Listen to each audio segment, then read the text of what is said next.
hivi hapo ulivyo, unavyonitazama na unavyonisikiliza, mimi hapa huku nyuma niliwahi kufanya vitu vibovu, na niliwahi kuvuta bangi kidogo, sikuvuta sana, kidogo.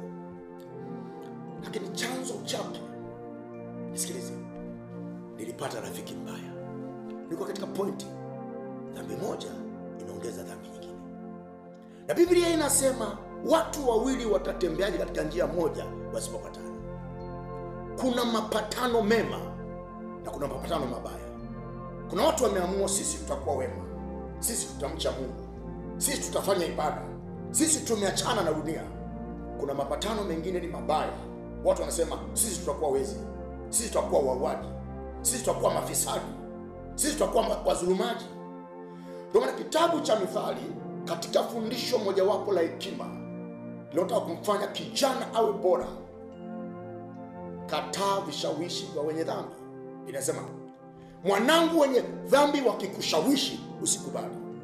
Katika maisha haya, rafiki ana nguvu sana kwenye maisha ya mtu. Rafiki anaweza kumwinua mtu, rafiki anaweza kumshusha mtu. Chuma, unoa chuma. Rafiki anaweza kumfanya mtu akawa bora au akawa mbaya. Ndio maana katika maombi unayoomba katika familia yako, katika maombi unayoomba katika maisha yako, usisahau kuombea watoto wako, mume wako. Mungu amuunganishe na watu wazuri. Na watu wazuri wanapatikana wapi? Ni wale watu waliokataa uovu na kuachana na dhambi na vitendo vibaya, wakaamua kuwa wacha Mungu na wenye hekima. Wanaweza kumlishisha mtu hekima hiyo na busara hiyo, na huyo mtu akawa bora. Dhambi moja inaongeza dhambi nyingine. Kwanza nilipata rafiki mbaya. Rafiki mbaya akanifundisha sigara. Kutoka kwenye sigara, huyo ndo akanipeleka kwenye bangi. Huyo akaanza kunipeleka madisco. Huyo unapofungua mlango wa tabia moja mbaya, kesho kutwa utakuwa na tabia nyingi msururu mbaya. Haukuwa hivyo, ulianza taratibu. Ulianza sigara moja, sasa hizi ni mapati 10. Ulianza mwanamke mmoja, sasa hizi wako 20, 30. Ulianza kuiba kidogo, sasa hizi umekuwa sugu.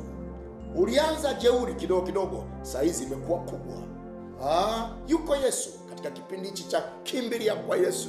Yuko Yesu ambaye utakapokimbilia kwake, utakaposema nimekuja niponywe, utakaposema nimekuja nisaidiwe, utakaposema nimekuja niwe salama, atakubeba, atakushikilia, atakutengeneza, atakufanya kuwa bora. Dhambi